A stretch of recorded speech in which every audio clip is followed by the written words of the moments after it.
இங்க கரூர்ல இருக்கிற முக்கியமான பிரச்சனைகளை பத்தி நம்ம பார்த்தோம் இல்லையா?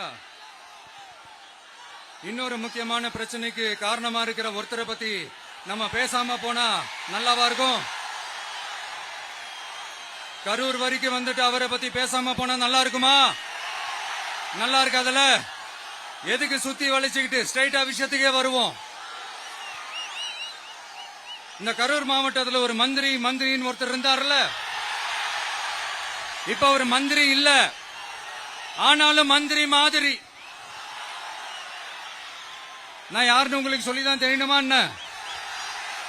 ஒரு க்ளூ ஒண்ணு கொடுக்கலாமா?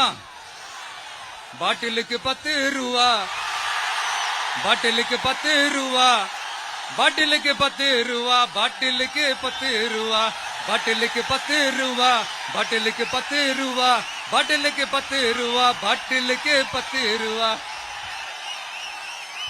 இப்ப ரீசெண்டா கரூர்ல ஒரு விழா ஒண்ணு நடத்தினாங்களே, அது என்னப்பா 30 பேர் விழாவா? 30 பேர் விழா. சாரிப்பா, கன்ஃபியூஸ் ஆயிட்டேன்.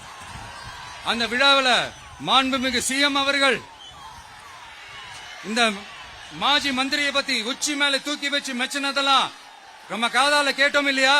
இதே சிஎம் அவர்கள் இதே கரூருக்கு வந்தப்போ, எதிர்கட்சியா இருந்தப்போ, அந்த மாஜி மந்திரியை பத்தி என்னெல்லாம் சொன்னாரு, என்னெல்லாம் கேட்டாரு.